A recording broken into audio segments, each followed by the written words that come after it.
vamos a hablar acerca de las relaciones que suman, cómo construir vínculos sanos. Y es que la maternidad es un punto de inflexión tan fuerte. Yo soy una antes y después de Matías. Matías tiene 9 años y puso en jaque todas mis teorías psicológicas, pedagógicas. El énfasis de mi doctorado es en niñez y juventud. Y yo digo, no me ha servido nada, no sé nada. Y no tenemos que encajar con todo el mundo. Entonces ahí es donde te digo que no necesariamente es por un tema de autoestima, a veces sí, pero a veces es simplemente porque hay diferencias, porque no hay resonancia, porque acá no hay una sintonía en nuestra forma de ver el mundo, en lo que encontramos interesante o en lo que encontramos charro, chistoso, lo que sea, y entonces simplemente no hay clic.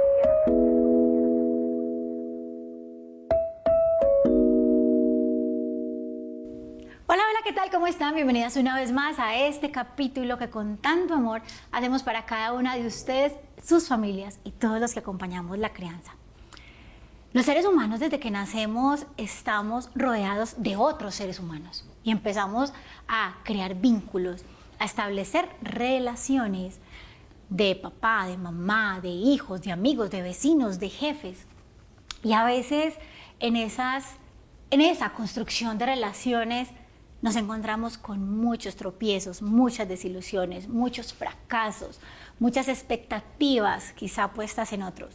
Pues hoy vamos a hablar de eso. Vamos a hablar acerca de las relaciones que suman, cómo construir vínculos sanos. Y para eso, por supuesto, tengo dos invitadas excepcionales, Juanita y Ana, que ya son de esta casa, y hoy las tengo aquí para que hablemos acerca de este tema. Chicas, bienvenidas, ¿cómo están? Hola, muchas gracias. Gracias por la invitación. Ana, ya estabas aquí, están estrenando set. ¿Sí se acuerdan del set pasado o no? No me acuerdo. No puede ser, o sea, no puede ser. No, pero lo que hoy casi tan bonito o más. Es que por si acaso quedó casi tan bonito más. Nos estamos estrenando set, ya este es el segundo capítulo con este set nuevo, pero yo sigo feliz, matada de la dicha con nuestro nuevo set que finalmente es casi que la sala de la casa de ustedes. Total. ¿Cierto? Gracias por esta invitación. No, feliz de verdad de tenerlas y de que podamos conversar acerca de este tema que a veces nos saca tanto callo y que a veces también es como tan difícil de conversar, sobre todo ciertas relaciones, pero ya entramos en profundidad con el tema. Antes de que iniciemos, me gustaría mucho que nos cuente cada una de ustedes a qué se dedica. Ya sabemos que son psicólogas, pero qué rico que nos cuenten un poquito cómo llegaron a convertir esta profesión que hoy cada una de ustedes desarrolla en su propósito de vida. Ana. Bueno, a mí la psicología me eligió, yo no la elegí a ella. Mis papás dicen que yo chiquita jugaba a poner los muñecos al frente y preguntarles cómo te sientes, qué te pasa. Y eso me pasaba y en el colegio todo el mundo me buscaba para contarme las cosas y demás y yo decía, ay, yo tengo mucha necesidad de conectar con el alma de las personas y con escuchar lo que les pasa. Y siempre tenía como una pregunta profunda por lo que le pasaba al otro. Y tengo como unas antenitas de vinil, como las del Chapulín, para decir, esa persona está sufriendo, esa persona la está pasando mal. Entonces como que desde siempre tuve esa conexión. Y bueno, yo me gradué hace muchos años, hace 25 años me gradué de psicóloga y luego hice una especialización en clínica y salud mental. Y me encantaba enseñar, entonces hice una maestría en educación y me dediqué a ser profe en la universidad también desde hace 25 años. Y luego hice un doctorado y abrí mi mente a otras ciencias sobre lo humano que no solo fueron la psicología. Y ahí me quedé. Hoy estoy todo el tiempo dedicada a hacer psicología clínica, psicoterapia virtual. Y contaba ahorita antes de empezar a grabar que mi proyecto de vida hoy es pasar mucho tiempo en casa con mi pareja, con nuestro hijo y demás, y tener un estilo de vida más tranquilo, más sosegado, meditar, hacer ejercicio. Entonces hoy toda mi vida pasa virtual. Tengo unos cursos virtuales de bienestar, doy clase en unos posgrados de la universidad también virtuales, y a veces vengo a cosas presenciales, me pongo los tacones y las abrazo a ustedes y esto me hace muy feliz. Yo creo que vamos a tener en algún momento que hacer un programa con ese tema y es cómo lograr pasar más tiempo con nuestros hijos y con nuestros esposos y meditando y todo lo que nos gusta y adicional, ser profesionales exitosas. Eso va a ser un programa, se los prometo. Juanita. Bueno, yo tengo una historia parecida a la tuya cuando eras chiquita. Yo nunca había escuchado a alguien que jugara eso, pues porque uno escucha lo típico, ay, cuando sea grande quiero ser X o Y. Yo en las fincas lo que hacía era que montaba consultorio en algún cuarto de la finca e invitaba a todos los hijos de los amigos de mis papás. Tengo el consultorio habilitado, me hacían fila y me encantaba. A mí siempre me ha gustado tener conversaciones profundas. Me ha encantado, siempre he sentido una curiosidad enorme como por cómo funcionamos los seres humanos, como por la riqueza y la complejidad del mundo interno, por cómo tomamos decisiones, por de dónde viene eso que sentimos, cómo nos relacionamos entre nosotros. Y curiosamente, en el momento que tenía que elegir la carrera, no me fui por acá. Como que en su momento evalué las opciones que había en la ciudad, no me convenció ninguna y en ese momento dije, de pronto la psicología como carrera no era lo que yo creía que era y me fui por otro camino y terminé llegando a psicología años después como segunda carrera, se supone que por hobby. Y por hobby fue que desde la primera materia quedé flechada completamente. Yo me gradué también de Administración de Negocios. Cuando me gradué, siempre supe que a mí lo que me gustaba era psicología clínica, pero también supe que quería tener la experiencia del mundo organizacional, como de ver un poco cómo se combinaban pues ambas carreras. Entonces estuve unos años en el campo organizacional, sabiendo que eventualmente pues daría el paso a lo clínico y ya sí llevo más o menos 5 años dedicada exclusivamente a lo clínico. Digamos que antes de dar el paso estuve unos añitos como en el limbo, haciendo las dos cosas a la vez y después precisamente por tema de ritmo pues y de carga dije, llegó el momento de tomar la decisión.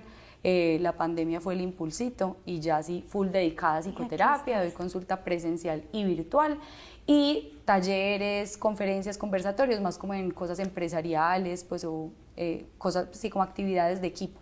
A mí me encanta hacer esta pregunta porque a veces, bueno, cuéntanos quién eres y uno, su nombre, su profesión, pero qué lindo cuando nos empezamos a dar cuenta como el camino recorrido de lo profesional de esa persona, pero también de cómo se convierte en propósito, cómo se convierte en lo que hoy hacemos. Entonces, qué rico escucharlas porque también es como una especie de motivador para quien nos ve del otro lado, decir, ve, sí, yo voy por acá y sí se puede. Bueno, chicas, para que empecemos este capítulo ya de lleno en el tema que hoy nos convoca, quiero invitarlas a que saquemos una carta del oráculo 50 cartas para mamá, que una de ustedes me haga el honor, la que quiera, ustedes eligen, y que primero lo intencionemos para que ese mensaje que salga aquí sea el que nosotras necesitemos escuchar y sea también quizá las palabras que necesite escuchar esa mujer, mamá, papá o cualquier persona que nos esté viendo del otro lado de la pantalla. ¿Les parece? Entonces, cualquiera de las dos.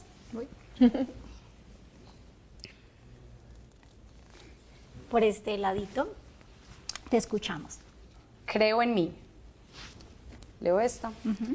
La maternidad no es sinónimo de estancamiento, no es el fin de mis anhelos. Por el contrario, ella me muestra la fuerza que tengo para dar a luz mis metas y proyectos. El universo ya me dio todo el poder para hacer lo que me proponga. Como madre y mujer, llevo en mí el flujo divino de energía que me impulsa hacia adelante y me dejo llevar por él para crear y creer en mí. Puedo cumplir mis sueños. Bueno, muchas gracias. Creo en mí. Entonces nos va a acompañar durante este capítulo y me parece muy acertada la carta porque qué rico empezar por ahí. El tema que hoy nos convoca es sobre las relaciones, cómo construir vínculos sanos. Y no hay, o no conozco, bueno, hay varias etapas de la vida de las mujeres y de los seres humanos que nos cambian un montón, pero la maternidad sí que se vuelve un filtro para esas relaciones. Pues Juanita no es mamá, nos contabas ahorita, pero desde tu especialidad podemos abarcar un poco el tema y es por qué la maternidad se vuelve como un filtro para cambiar, modificar o crecer en nuestras relaciones interpersonales. Yo creo que hay varias cosas. Voy a hablar primero como mamá.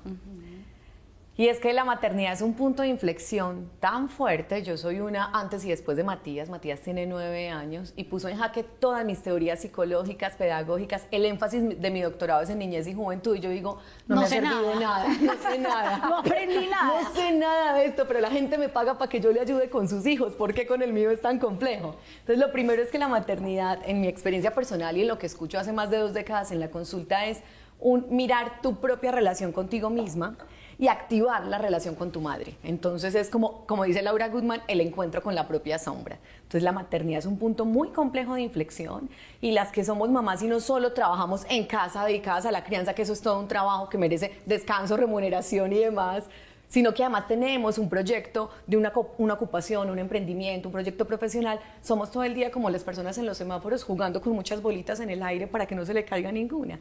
Y ahí uno empieza a decir, tengo poco tiempo, va filtrando, tengo otros intereses, va filtrando, tengo otras preocupaciones, va filtrando, y yo digo, ay, ¿qué pasó con mis amigas del colegio? La mayoría no son mamás, entonces tienen otra logística. Yo digo, como puedo antes de las 4 que llega Matías del colegio, es como que, ay, Ana, antes de las 4 nadie sale, yo soy como, o digo, vamos a un lugar que tenga jueguitos, y vamos con los hijos, o vamos con las parejas, y todas son como, Ana, entonces se van filtrando, las conversaciones son otras. Sí, la conversación en el puerperio, en esos 2 años después, la conversación sobre la lactancia, sobre el cambio en el cuerpo, sobre el cambio en la sexualidad de pareja, son tantas cosas, entonces es inevitable empezar a filtrar las relaciones a propósito de eso, de la relación contigo misma y lo que eso te confronta, la relación con tu propia madre y lo que esa sombra actualiza y lo que son hoy tus temas, tus valores, tus intereses y demás. De acuerdo, mira, yo creo que sin haberlo vivido yo, pero viéndolo a mi alrededor, no solamente en consulta, sino finalmente en el círculo, concuerdo con Ana en que es un momento como que sacude, que replantea, como que mueve las estructuritas viejas y finalmente te obliga a cuestionar y a repensar todo lo que hasta ese momento se habían asumido como certezas absolutas. Ese es un momento como donde se saca la lupa y a todo se le pone signo de interrogación. Y finalmente es como si se miraran todas esas viejas certezas con unos ojitos nuevos y cambian las prioridades, se cuestionan ciertas cosas que se quieren hacer diferente. Es como que se ve la vida con otros lentes y ya pues como también con el sombrero de ya estoy criando otro ser humano, entonces se repiensan los valores, se repiensan las prioridades, la forma de ver la vida, etcétera. Y ahí hay un montón de rupturas, y no lo digo en el sentido pues como dramático ni problemático, sino como de hay que filtrar, el tiempo cambia, las prioridades cambian, creo que inevitable. Claro, por supuesto, y realmente hay ciertas rupturas. Ahora bien, ¿qué tanto estamos preparados como seres humanos para que, digamos que una relación de pareja se rompe y uno dice como hace un duelo y lo demás, pero por ejemplo las amistades que filtran la maternidad no es tan sencillo, no hay como un vínculo que uno diga somos amigos o no? Yo creo que tenemos una expectativa muy poco realista. Yo de chiquita tenía una frase de adolescente en la habitación que decía como, entonces, ¿para qué si no era para siempre? A propósito del drama. Y hoy digo, pues para qué fue lindo mientras duró, y qué bueno que mis amigas del colegio fueron mis amigas del colegio y no tienen que seguir siendo mis amigas de la vida adulta. Y estuvo perfecto que esos compañeros de trabajo, cuando yo trabajaba presencial, fueran mis grandes amigos, pues ahora trabajo virtual y claro, es un trabajo más solitario, está bien. Pero es importante, uno, aterrizar las expectativas.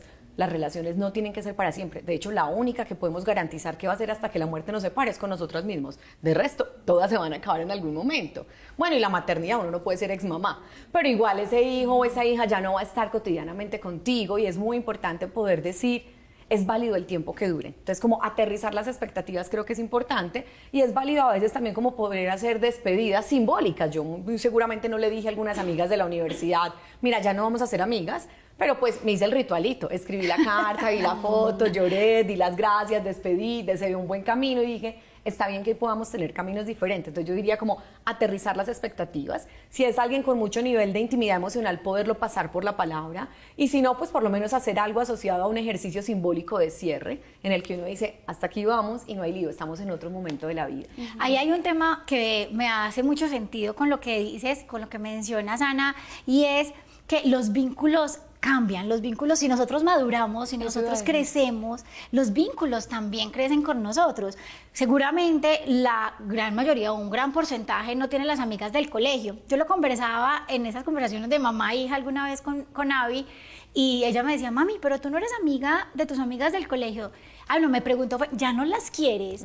Y yo, hija, las sigo queriendo porque las tengo en mi corazón, pero no hay vínculo, porque es que no nos vemos, no sé nada de ellas. Entonces Abby me dice, escríbeles, háblales, claro, pero se los pongo como porque maduramos, crecemos y asimismo maduran nuestros vínculos. Que escuchando a Ana iba a decir, de acuerdo, hay una de las expectativas irrealistas, y es que todas las relaciones tienen que durar para siempre, y esta idea de que si no duró para siempre entonces fue una relación fallida o fue tiempo perdido, y es como darle la vuelta a eso y no, la relación fue exitosa hasta cierto punto en el que dejó de serlo, pero eso no significa que perdimos el tiempo, ganamos un montón de cosas, vivimos, aprendimos, etcétera, y está bien que se acaben.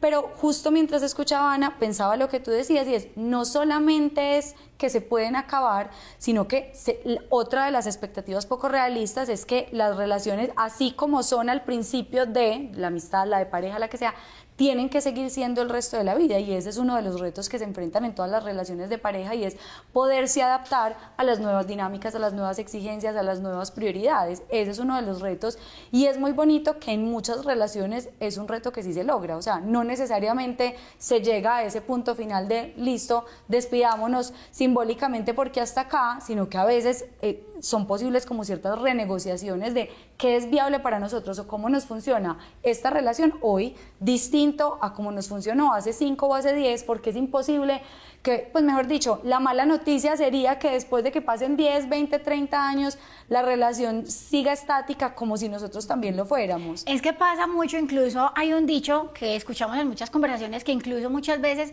lo usamos de manera negativa o con un tinte de un poquito de sarcasmo, y es ¿cómo has cambiado? Ajá. Y la gente Ya toma no el eres como, como ya antes. no eres como Ajá. antes, y la gente toma eso como, uy, ¿en qué fallé? Y es todo lo contrario, porque las relaciones evolucionan. O sea, Si con quiera, decirles que cambiamos. si yo no cambio, si yo no evoluciono, hoy no tuviera la relación de pareja que tengo, y seguramente mi esposo también. Pero antes de que nos sigamos en este tema, que ya me di cuenta que aquí nos va a faltar estela para cortar y tiempo en este programa, las invito y los invito a que vamos a ver nuestro Emprende con Creciendo Juntas.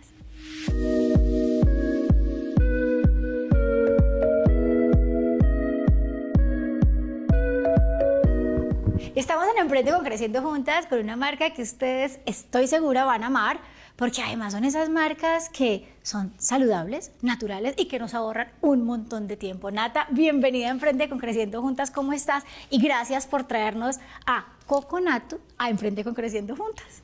Buenos días, ¿cómo estás? ¿Cómo te va? ¿Cómo has estado? Qué rico tenerte con nosotros. Bueno, estoy muy contenta de estar acá, de presentar a Coconatu para que muchas personitas la conozcan. Entonces, bueno, feliz de estar acá. Cuéntanos qué es Coconatu. Pues yo estoy feliz de tener esta marca aquí porque hacer leche de coco artesanal, bueno, de manera artesanal en casa no resulta tan sencillo, y fuera de sencillo es que nos quita mucho tiempo, pero tener un producto natural y hecho a mano es una delicia. Cuéntanos cómo nace el emprendimiento y cuéntanos un poquito de qué tipo de productos tienen.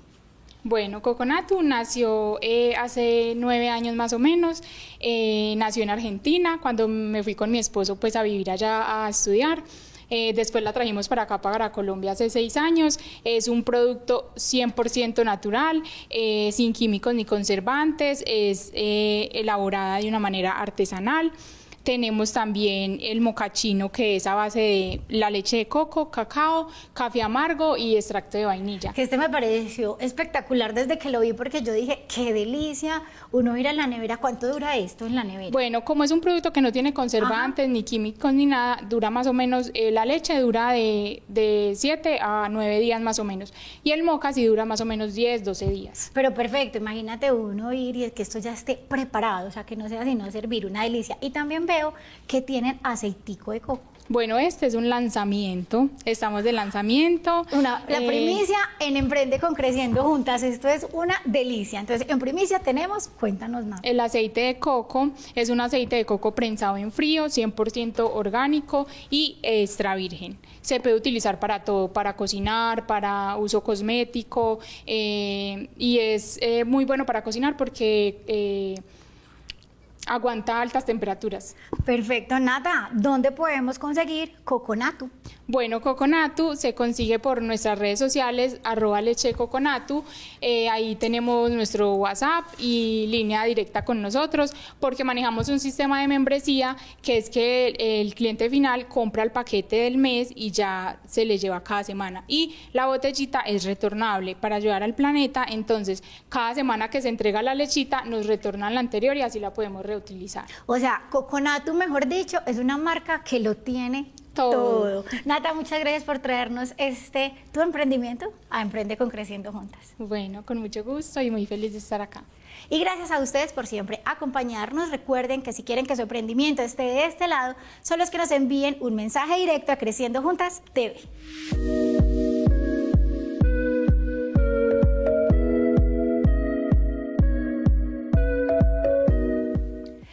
Empezamos con Mate Creciendo Juntas hablando acerca de todo el tema que nos transforma como sociedad, que nos traspasa como seres humanos, que son las relaciones interpersonales.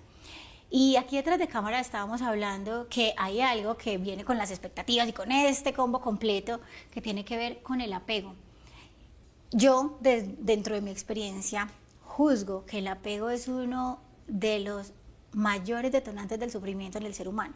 Sin embargo, me gustaría escuchar a nuestras invitadas cómo se vive el apego en las relaciones de pareja, en las relaciones con nuestros hijos, en las relaciones incluso las relaciones que tenemos con nuestros trabajos. O sea, es que el mundo de las relaciones nos traspasa por todas nuestras áreas, por todos nuestros roles.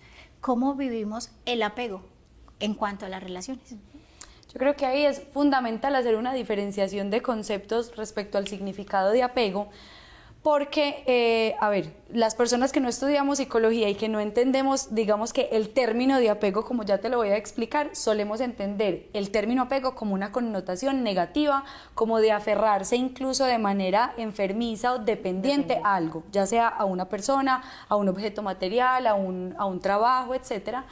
Incluso desde una corriente o filosofía, sé que el budismo y el mindfulness habla mucho de eso, de el apego como uno de los orígenes del sufrimiento humano, entendido como intentar aferrarse a algo que naturalmente pues está destinado a pasar, como todo en la vida, como entendiendo que la impermanencia hace parte de la vida y que nada dura para siempre, y que en ese sentido intentar cambiar eso a la fuerza, que es algo que no puedo cambiar, genera mucho sufrimiento. Ahí entendemos apego como con esa connotación negativa, y que a veces lo podemos ver en las relaciones, que es básicamente sin no querer soltar o aferrarme a la fuerza.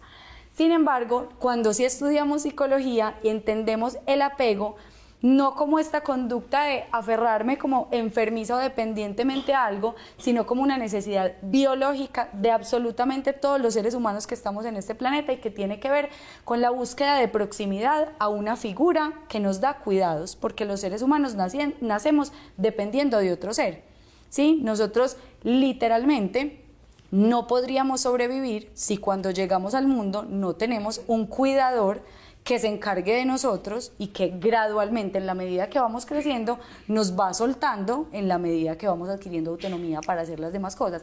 Y todos los seres humanos, no solamente los chiquitos, o sea, es decir, los adultos, también tenemos necesidades de apego, y en nosotros se activan esas conductas de apego cuando entramos en modo emergencia, en modo alarma. Ahí todos estamos programados para buscar proximidad de una figura de apego que nos restablezca ese sentido de seguridad. Y eso no es enfermizo, es absolutamente natural, es biológico y es supervivencia. Claro, incluso muchas veces yo se los he puesto como ejemplo, no sé si en este caso funciona, sino que me hace como clic cuando te escucho hablar, y es que cuando nosotros tenemos un problema, nos echan del trabajo, algo súper grave nos pasa, nos montamos al metro, nos montamos al carro, nosotros no nos desbordamos, porque ya somos adultos, no nos desbordamos ni con el vecino, ni con el chofer, ni mucho menos, sino que esperamos llegar a la casa a encontrar esa figura de apego, que esa es una figura que es nuestro centro seguro, para poder decir, me echaron del trabajo, no sé qué voy a hacer, ¿cierto? Entonces, entendiéndolo como desde la mirada que no lo estás contando. Que en ese sentido, ahí lo importante es como aclarar que ahí el apego no es algo negativo, es que el apego es una necesidad biológica de todos los seres humanos, que se manifiesta distinto, o más que se manifiesta distinto, porque realmente el sistema se activa igual en los niños a los adultos. Lo que pasa es que el niño requiere una figura que le ayude en la corregulación, mientras que el adulto, en el caso esperado, es que ya tiene habilidades de autorregulación, pero igual buscamos corregularnos con otros, o sea, por más de que seamos adultos. Incluso hay muchos adultos que tienden a la autosuficiencia extrema, y es: yo me arreglo solito y yo no necesito a nadie. Lo puedo. Pero todos los seres humanos, finalmente, es que hace parte de nuestra naturaleza humana. Nosotros somos seres relacionales, o sea, emergemos de esa matriz como vincular, así nos queramos creer autosuficientes, no somos, o sea, la autosuficiencia hasta cierto punto, pero no es una autosuficiencia extrema, o sea, somos interdependientes. Necesitamos de otros en todos los roles de nuestra vida, y cuando estamos pequeños, pues mucho más. No sé si alguna vez te han dicho, Ani, ay, es que tu hijo tan apegado a ti, y lo dicen también como a modo de, ay, qué jartera, y yo les digo, ella es muy apegada a mí, y yo soy muy, ella es muy apegada a mí, y yo soy muy apegada a ella, o sea, porque qué rico. Ahora bien, ¿es cierto o no es cierto, en qué medida, en qué no, que hay unos apegos que lastiman y que finalmente hacen daño? Sí, me gusta mucho que Juanita haya hecho esa claridad, porque en psicología apego es vínculo, apego es conexión. No hay un ser humano que sobreviva sin apego. Ahora, una cosa es tener un apego seguro en el que yo sé que voy donde ti, cuento contigo, me regulo y vuelvo a mi experiencia. Eso es un apego seguro, ¿sí? Y en un adulto, yo esperaría que vaya donde ti, pueda vivir sin ti. En un niño o una niña, no. Sí, su supervivencia depende de nosotros. Pero otra cosa es tener un apego evitativo, que es lo que yo veo, por ejemplo, en la consulta de personas adultas, que es como no me comprometo, no abro el corazón, no, eso es un apego evitativo, porque muy seguramente no tuvo esas primeras figuras que son las que dejan como el molde de las relaciones en nuestra mente, no las tuvo muy disponibles emocionalmente. O un apego ansioso, el que se pone dependiente, aprensivo, el que conocemos en el cliché de, ay, tan apegado, como si fuera algo así negativo. Entonces, apego siempre. Hay apego seguro, hay apego ansioso, hay apego ambivalente, que es como que a veces sí, a veces no, hay apego evitativo. Entonces eso se manifiesta distinto. Cuando a mí me dicen, o cuando me aterra cuando me dicen, ay, él se portó tan bien, llegaste tú, y no, yo soy como la mamá de la crianza consciente, la que estudió esto, la que le pagan por eso. Y yo después respiro y digo, porque soy su figura de apego. Conmigo pueden salir todos sus fantasmas internos, conmigo puede desmoronarse, como que estuvo perfecto, ¿sí? O se golpeó y no lloró. Cuando me ve llora, yo digo, yo soy su figura de apego. Y está muy bien. Entonces, cuando es un niño o una niña, está muy bien que tengan una figura de apego en esa en la que yo puedo refugiarme. Y cuando es un adulto, seguimos necesitando figuras de apego, solo que ya no con ese nivel de no puedo vivir sin ti, sino de voy y vengo. Los adultos vamos y venimos de las relaciones. Y en la toma de decisiones, por ejemplo, somos muy dados a qué va a decir, qué va a pensar, voy a pedir opinión, voy a mejor pregunto. Ahí nos quita un poquito lo que tú mencionabas de esa autosuficiencia y le entregamos casi que el poder a esa relación, llámese como se llame, de amistad, de pareja, entre jefe y empleado, cuando no somos capaces de decidir por nosotros mismos. Claro, pero ahí Juanita dijo algo muy importante y es interdependencia. Ok. Si yo soy el colmo de la independencia, ni siquiera consulto contigo una cosa que nos compete a ambas, porque somos socias, porque somos amigas, porque somos hermanas, porque somos pareja, eso no es independencia, eso es negarte por un exceso de autosuficiencia. Y lo otro es, no puedo decidir qué zapatos me pongo si tú no me das tu opinión. Ya ese es el otro extremo de la dependencia. Entonces, es un punto medio de la interdependencia. Hay cosas que puedo decidir sin ti, hay otras que implica considerarte y preguntarte, hay otras que decidimos juntas. Entonces es como ese punto medio de la interdependencia. Y la pregunta es sobre qué vamos a decidir. Si yo voy a tomar una decisión sobre Matías, yo la podría tomar sola, pero no la debo tomar sola porque Matías tiene un papá. Entonces es como vamos a decidirlo juntos, nos compete a ambos. ¿Sí? Si yo tuviera hermanos, no los tengo, y vamos a decidir algo sobre la celebración del Día de la Madre, es como cuento con ellos porque nos compete a ambos. Entonces ahí no es por dependencia, es por reconocimiento del otro ser humano en el vínculo. Y hay otra cara de la moneda que es cuando nos negamos a las relaciones interpersonales o las tenemos como muy debajo de la mesa, muy por encima. Entonces no me comprometo con nada, no me comprometo en una relación de pareja, no tengo amigos cercanos, de esos amigos que uno dice son como hermanos del alma, a los grupos de encuentro no voy, al vinito con las amigas no voy. O sea, ¿qué pasa con este tipo de personas que de una u otra manera ponen muchos límites para establecer una relación sana con sus pares o con otros seres humanos?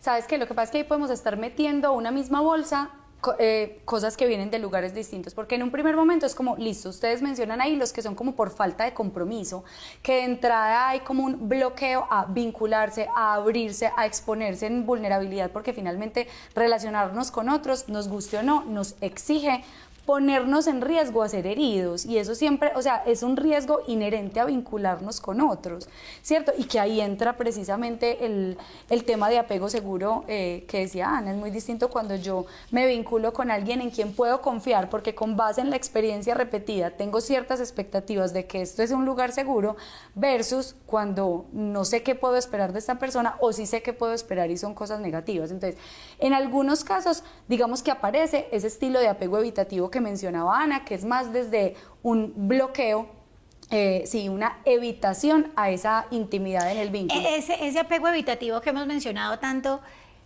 ¿la persona sabe que lo tiene o tendría que ir a terapia para que desde un diagnóstico le digan qué es el apego evitativo y que lo tiene, o cualquiera de sus derivados, apego evitativo o todos los que mencionaste ahorita? O sea, el ser humano, la persona sabe, ¿sabes qué? Es que yo no me relaciono porque... No, lo que pasa es que incluso eso no es que sea un diagnóstico clínico, Ok. eso es más que todo una categorización Como para poder que algún entender. autor en algún momento, Ok. exacto, hizo, yo identifico obviamente con estudios y con toda la seriedad del caso, distintos estilos de apego que responden también a nuestras relaciones con nuestros cuidadores pues primarios y a lo que aprendimos a partir de ahí. Desarrollamos, hacete cuenta, como cierta programación que se empieza a generalizar en nuestras distintas formas de vincularnos con los otros vínculos, no solamente pues como los papás, familia, etcétera, sino nuestras formas de vincularnos con el mundo. Pero entonces no es que sea un diagnóstico clínico, entonces incluso si una persona con apego evitativo va donde el psicólogo, no necesariamente le van a decir, Tiene ay, es que apego lo que tú tienes es un apego evitativo. ¿Qué pasa mucho hoy? Que con la cantidad de información que hay circulando en autodiagnostica redes con sociales, ChatGPT. la gente se autodiagnostica ¿Cómo se con llaman TikTok. estos?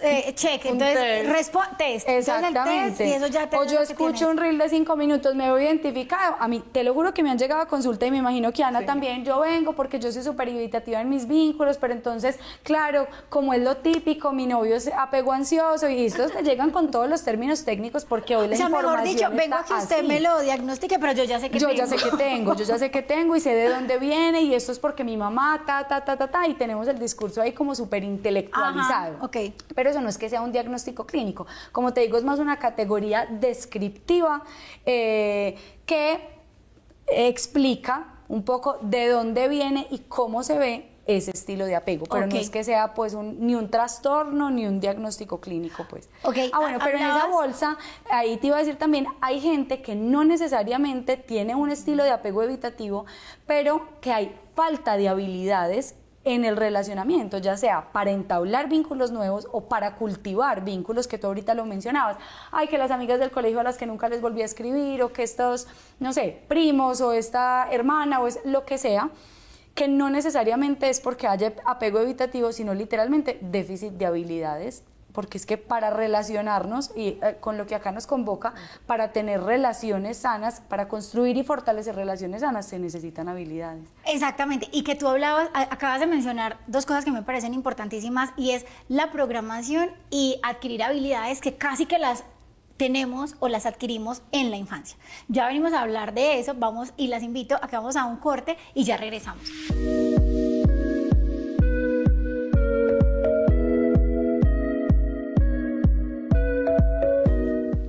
Y regresamos con más de Creciendo Juntas, y antes de irnos al corte estábamos hablando acerca de las habilidades y lo que sembramos.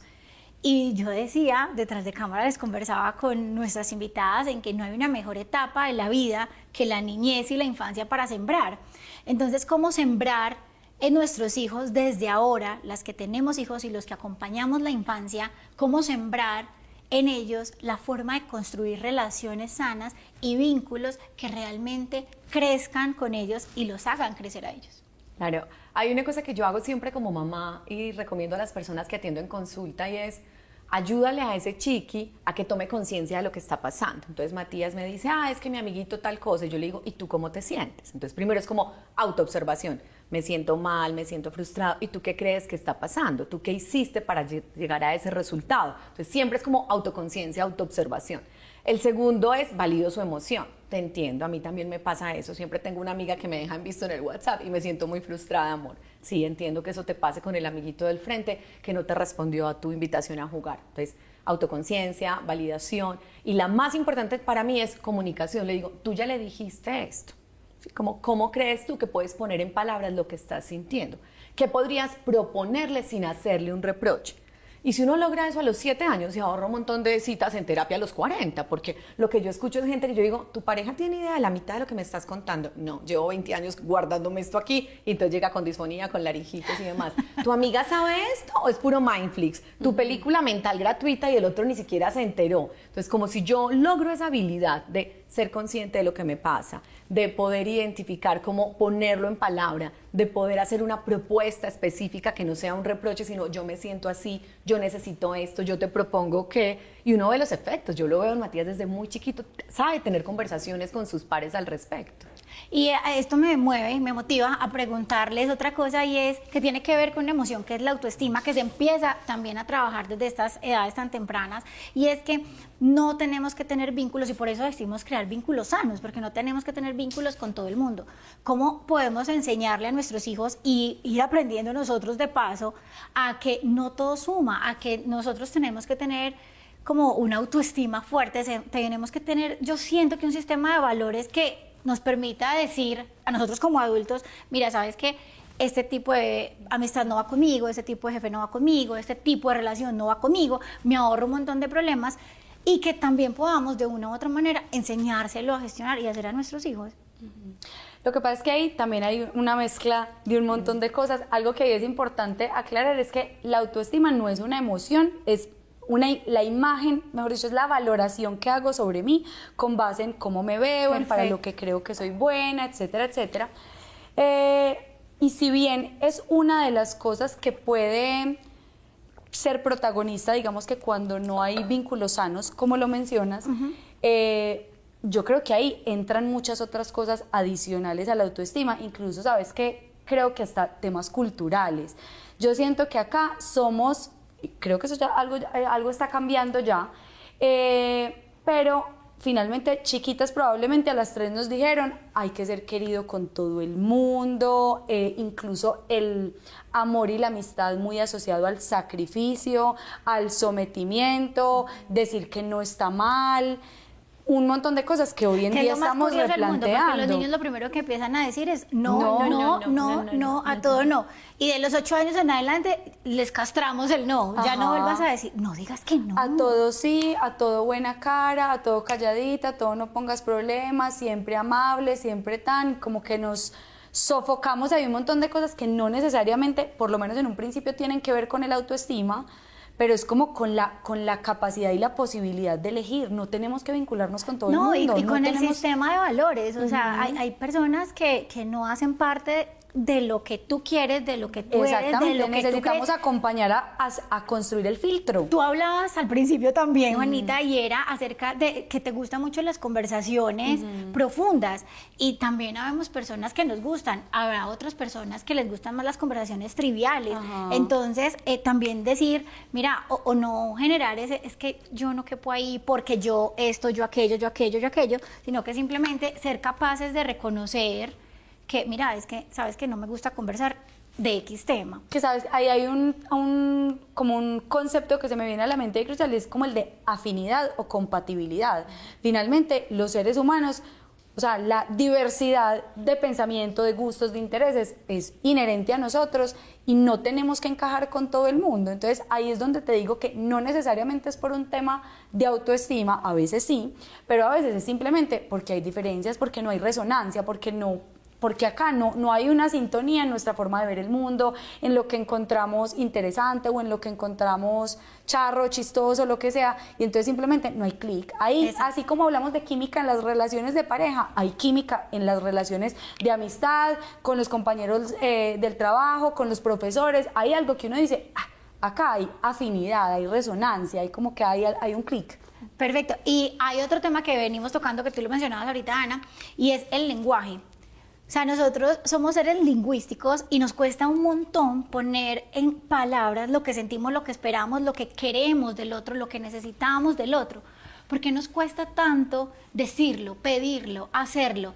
Yo creo que nos hacemos una infinidad de películas mentales. Ay, no me contestó el WhatsApp, ay, no, ya no le importó, ay, ya no me quiere, ay, no, simplemente no contestó. Pero en la película no la hacemos. ¿Por qué nos cuesta tanto usar el lenguaje para describir lo que sentimos y pedir lo que necesitamos? Yo creo que a ninguna de nosotras, ni de los televidentes, nos enseñaron a hablar de eso. Nos decían, ay, no, la ropa sucia se lava en casa, jamás se lavó. O sea, nunca se hablaba de eso. Yo, como he tenido delirio de psicóloga de chiquita, sentaba a mis papás a hablar, como, yo creo que ustedes tienen problemas. No se vayan a separar, yo creo que ustedes tienen que hablar. Eso me costó muchos años de terapia a propósito de ocupar un lugar que no me correspondía en la relación. Pero bueno, eso podemos hacer otro programa de eso. Pero es un poco como decir, no tenemos eso desde la crianza. En nuestra familia se hace asamblea familiar. Tilín, tilín, y Matías saca una campanita, Junta. es como, vamos Junta. a hablar de Total. esto. Sí, cada uno va a decir cómo se siente y se dice en primera persona. Yo no hablo de ti como Shakira. Cuando uno va a hablar de dos, empieza por uno mismo en su canción. Es como, yo me siento mal porque lo que yo necesito es, cuando tú haces eso, lo que yo interpreto es, para mí eso significa tal cosa, mi propuesta, mi necesidad, Me mi petición encanta. es la siguiente. ¿Sí? Son los 4 pasos de la comunicación no violenta y se enseña desde chiquitos. Y creo Describe que la son los pasos situación, para habla no de dañar ti. el vínculo. Por supuesto, cuida el vínculo. Pero además es que el vínculo también supone, y lo decían ahorita muy bien con Juanita, es poner límites. Una relación sana es una relación que dice hasta aquí. No lo permito, no todo es posible. Y creo que caemos también como cultura en la trampa del amor incondicional. Y yo digo, incondicional ninguno. Nada, total. Ningún amor es sano si no tiene condiciones. ¿De qué condiciones hablamos? Por ejemplo, el respeto. Yo puedo decir, yo soy amiga de Juanita incondicionales, cuenta conmigo en las buenas, en las malas, aunque no seamos hinchas del mismo equipo, aunque no tengamos la misma filosofía. Pero si ella me falta el respeto, ya no soy su amiga. Y eso incluye a mi hijo, incluye a mi jefe, incluye a mi pareja, incluye a mi socio. Entonces, también tenemos unas trampas culturales del amor incondicional. Ningún amor incondicional es sano. Entonces, límites, palabras, posibilidad de decir no, posibilidad de poner acuerdos. Entonces, ¿por qué no lo hacemos? Porque no lo traemos en nuestro mapa mental, no viene en nuestra maleta, en nuestro equipaje. ¿Sí? Entonces, ¿qué podemos hacer? Entrenarlo, y se entrena en cualquier momento de la vida. Mi consultante más adulta tiene 84 años, se conecta virtual, la cosa ¿Qué es más esa divina, cosa se echa la tan vida de otro divina? país y todo, y dice, ¿qué es lo que tengo que hacer, Anita? Y ella anota en una libretica. No. Qué belleza. Describir la situación, decir en primera persona cómo me siento, expresar mi necesidad, hacer petición, y ella saca un cuadrito. Pero es que la amo, ¿sabes eso qué se me- enseña. Pero miren, esta herramienta me parece divina que nos la llevemos y se la lleven ustedes, y es poner en primera persona. Eso es una súper clave, porque es que somos muy dados. Siempre que empezamos una uno, conversación. Es que uno, no, yo, hay gente- apropiate. No, ¿Qué te pasa a puede ti? ser, es la que gente- uno, o Ajá. es que tú me Ajá. hiciste sentir, es que tú La me Rosa de dijiste- Guadalupe, tú me haces sufrir. Digo, Sí, no, sí, se sí, te prendió sí, la sí, Rosa sí, de sí, Guadalupe, total. por favor, cambia el canal. Eso sí, eso pasa muy frecuentemente en las relaciones. Sí, claro. En Y todas. bueno, ahora bien, somos seres de costumbres, somos seres que necesitamos el vínculo, como lo hemos venido diciendo en este programa. ¿Qué pasa cuando yo sé que una relación me está afectando? Pónganle el título que ustedes quieran, en casa, de trabajo, de pareja, de amistad. Yo sé que esa relación no me suma, lo tengo clarísimo, pero necesito hacer parte de, o necesito seguir con el vínculo. ¿Cómo darnos cuenta de que eso está sucediendo y que tanto nos daña como seres humanos? Nos daña demasiado. Ahí hay ¿sabes qué? Una diferenciación importante. Ahorita que hablamos de figuras de apego, es distinto una figura de apego que una figura de apego segura. Finalmente, una figura de apego es esa figura a la que nuestro sistema nervioso vuelve en automático, es decir, eso no es racional. Yo puedo saber racionalmente, tal cual como tú acabas de decir, que, ejemplo, me voy a inventar, que mi mamá no va a responder a mi llamado como yo espero, o que mi pareja no va a estar ahí como yo quisiera, y aún así volver a él en automático en un momento de amenaza, porque es lo que mi cerebro aprendió a hacer. Ahora, no significa que porque lo aprendió algún día nunca más lo puede cambiar, no. Podemos por eso existe la desaprender, podemos terapia. desaprender. Pues, y por eso existe nuestro trabajo, siquiera se puede cambiar. Pero precisamente como es automático, no se cambia en automático, requiere un trabajo donde hay voluntad, compromiso, tiempo, donde hay que, explicándolo pues como en términos no técnicos, como actualizar el programita, porque es un término, selectividad vincular. Los niños chiquitos no tuvieron la posibilidad de elegir su figura de apego, porque finalmente fue el cuidador primario, el que había, ¿cierto? Que no siempre es la mamá. Mamá, papá, abuelos, tíos, si está institucionalizado será otro, etcétera. Pero lo que tenemos la capacidad y la responsabilidad de hacer como adultos es de darnos cuenta de eso que estás diciendo. Si yo me estoy dando cuenta que a pesar de que yo vuelvo en automático a esta persona cuando lo necesito, esta persona no me responde, no me devuelve esa seguridad que yo necesito sentir, o no me ofrece el respaldo, lo que sea que yo necesito en ese momento, ahí yo tengo, o sea, es mi responsabilidad actualizar el programita para elegir diferente, porque ahí yo no estoy destinado a repetir la yo historia. siento que en muchos vínculos relacionales se acomoda, la gente se acomoda, se queda, y no hay como ese pellizco del despertar para llegar a la conciencia y decir, vení, yo tengo que hacerme cargo de eso, sino que simplemente están ahí, como el grillito, y se les va la vida. Vamos a un pequeño corte y ya regresamos con más de Creciendo Juntas.